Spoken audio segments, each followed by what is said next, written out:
Institute of mental health के data के मुताबिक ज़हनी सेहत के मसाइल से लोगों के डेली सेहत पर असर होता है। उनकी प्रोडक्टिविटी कम होती है। मॉडर्न लाइफस्टाइल के चलते मेंटल हेल्थ से परेशान पर्सन ढेर सारे देखने को मिल रहे हैं। वैसे मेंटल हेल्थ को मैनेज नहीं किया तो कुछ मेन प्रॉब्लम का सामना करना पड़ सकता है। जैसे गरीबी में पैदा हुए हो तो गरीबी में ही मरना पड़ेगा। हैप्पी लाइफस्टाइल के लिए कोई जादुई चमत्कार का इंतजार करना पड़ेगा। वैसे फिजिकली डैमेज तो अलग से ही होगा। वीडियो को बड़े ध्यान से सुनिए और एंड तक देखिए, क्योंकि मैं आपको इसमें 8 ऐसी CBT मतलब कॉग्निटिव बिहेवियर थेरेपी बताने वाला हूँ जो आपके लिए काफ़ी मददगार साबित हो सकती है। अमेरिकन फिजिकोलॉजिकल एसोसिएशन के मुताबिक मेंटल हेल्थ को समझने के लिए हमारे दिमाग के फंक्शन को समझना ज़रूरी है। ये वही है जिसने हमें सोचने, समझने, फैसला लेने और एहसास करने की सलाहियत दी है। हमारे मूड और जज्बात, हरकत, जिस्मानी फंक्शन और सिखाने की सलाहियत सब इस पर निर्भर है। इन सब में गड़बड़ मतलब मेंटल हेल्थ में गड़बड़।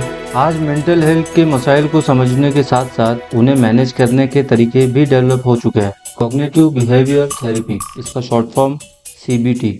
CBT जैसे तरीके ज़हनी सेहत को बेहतर बनाने में मददगार है। स्टडीज दिखाती है कि CBT से लोग अपनी नेगेटिव थॉट्स को पॉजिटिव में बदलकर अपने इश्यू को सुलझा सकते हैं। कॉग्निटिव बिहेवियर थेरेपी का विकास कई फिजिकोलॉजिस्ट ने मिलकर किया है, लेकिन इसका ज़्यादातर क्रेडिट डॉक्टर अरुण टीबैक को दिया जाता है। डॉक्टर अरुण टीबैक ने 1960 में CBT का कंसेप्ट डेवलप किया था, जब वो डिप्रेशन के पेशेंट पर रिसर्च कर रहे थे। 1960 में डॉक्टर अरुण टीबैक, जो एक फिजिशियाट्रिस्ट थे, डिप्रेशन के पेशेंट के थॉट पैटर्न पर रिसर्च कर रहे थे। उन्होंने नोटिस किया कि डिप्रेशन के पेशेंट अपने थॉट्स में नेगेटिव पैटर्न्स फॉलो करते हैं, जैसे ऑटोमेटिक नेगेटिव थॉट्स, जो उनके डिप्रेशन को और बढ़ा देता है।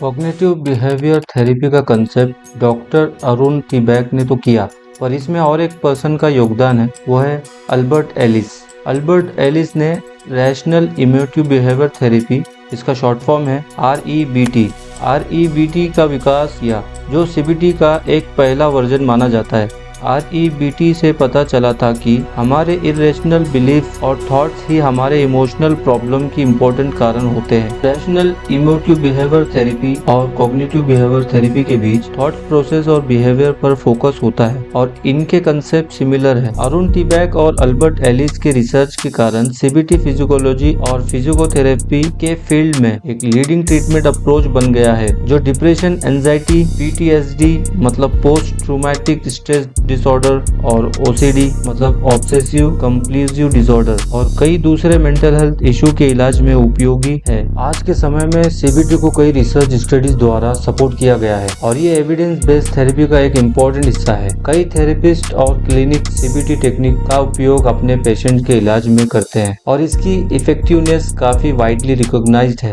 CBT मतलब कॉग्निटिव बिहेवियर थेरेपी में कई एक्टिविटीज और टेक्निक्स होती है जो व्यक्ति को अपने नेगेटिव थॉट्स और बिहेवियर को बदलने में मदद करती है। यहाँ कुछ कॉमन एक्टिविटी और टेक्निक का जिक्र है जो CBT में इस्तेमाल होती है। पहला है थॉट रिकॉर्ड, मतलब अपनी सोचों को लिखना। अपने डेली थॉट्स को लिखना शुरू करें, खास करके जब आप स्ट्रेस या एंजाइटी फील करते हैं। एक जर्नल या डायरी मेंटेन करें जिसमें आप साइंटिफिक सिचुएशन, अपने थॉट्स और उन थॉट्स से जुड़ी फीलिंग्स को नोट करें। फिर उन थॉट्स को ऑब्जेक्टिवली देखें और एनालाइज करें कि क्या ये थॉट्स लॉजिकल है या उनमें कोई कॉग्निटिव डिसऑर्डर है या उनमें कोई गलत सोच है। इससे आप अपने नेगेटिव थॉट्स को पहचान पाओगे और इन्हें रियलिस्टिक थॉट्स से रिप्लेस कर पाएंगे। दूसरा है बिहेवियर एक्टिवेशन। अपने डेली शेड्यूल में ऐसी एक्टिविटी शामिल करें जो आप खुशी या सेटिस्फेक्शन देती है। दिन भर की कुछ एक्टिविटी प्लान करें जो आपके इंटरेस्ट के हो, जैसे एक्सरसाइज करना, किसी दोस्त से मिलना, हॉबीज में शामिल होना। इन एक्टिविटीज को अपने रूटीन में डालना शुरू करें। बिहेवियर एक्टिवेशन ये डिप्रेशन और लो मूड को कम करने में मदद करता है, क्योंकि ये आपको एक्टिवली इन्वॉल्व होने का मौका देती है। तीसरा है एक्सपोजर थेरेपी। धीरे धीरे अपनी फियर्स का सामना करें ताकि उनका असर कम हो सके। अपनी फियर्स या एंजाइटी को लिस्ट करें और उन्हें सबसे कम डर से लेकर सबसे ज्यादा डर तक प्रायोरिटीज करें। फिर धीरे धीरे कम डर वाले सिचुएशन का सामना करना शुरू करें। जैसे अगर आपको सोशल एंजाइटी है तो छोटी बातों से कन्वर्सेशन शुरू करें और धीरे धीरे ज्यादा ज्यादा लोगों से बात करने लगे। एक्सपोजर थेरेपी आपके फियर्स को ओवरकम करने में मदद करती है और आपके एंजाइटी लेवल को कम करती है। चौथा है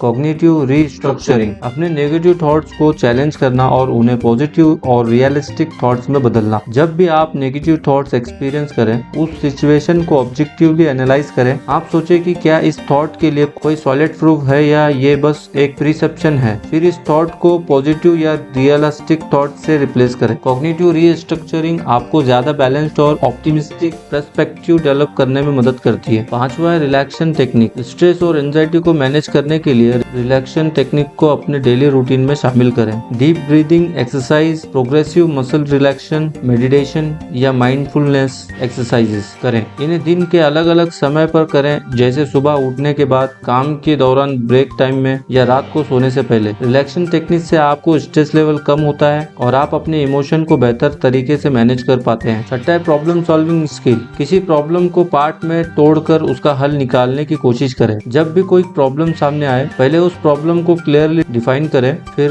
उसके पॉसिबल सोल्यूशन लिखें, उसमें से बेस्ट सोल्यूशन चूज करें और एक्शन प्लान बनाइए। इस एक्शन प्लान को फॉलो करें और अपने रिजल्ट को इवेल्युएट करें। सॉल्विंग स्किल से आप अपनी जिंदगी के इश्यूज को सिस्टमैटिकली और इफेक्टिवली सॉल्व कर सकते हैं। सातवां है एक्टिविटी शेड्यूलिंग। दिन भर की एक्टिविटी को प्लान करें ताकि आपको उनका बेहतर फायदा मिले। अपने डेली टास्क को एक लिस्ट में लिखें और उन्हें प्रायोरिटीज करें। इस लिस्ट में ऐसे काम शामिल करें जो आपके गोल्स और वेलबींग के लिए जरूरी है। दिन के अलग अलग समय पर उन्हें पूरा करने की कोशिश करें। एक्टिविटी शेड्यूलिंग आपका प्रोडक्टिविटी को बढ़ाता है और स्ट्रेस को कम करता है, क्योंकि आप ऑर्गेनाइज और फोकस्ड रहते हैं। आठवां सेल्फ मॉनिटरिंग। आपके बिहेवियर और इमोशन का रिकॉर्ड रखना। अपने डेली इमोशन, ट्रिगर्स और रिएक्शन को नोट करें। इससे आप समझ पाएंगे कि आप किस चीज से प्रभावित होते हैं और किस तरीके से रिएक्ट करते हैं। सेल्फ मॉनिटरिंग से आप अपने पैटर्न्स को समझकर उन्हें बदलने की कोशिश कर सकते हैं। इन एक्टिविटीज को अपने डेली रूटीन में शामिल करके आप अपने थॉट्स और बिहेवियर को कंट्रोल कर सकते हैं, जो आपके मेंटल हेल्थ को इम्प्रूव करने में मदद करेगा। अगर आपको इन टेक्निक्स को इम्प्लीमेंट करने में दिक्कत होती है तो एक सीबीटी थेरेपिस्ट के साथ मिलकर इस प्रोसेस को गाइड करना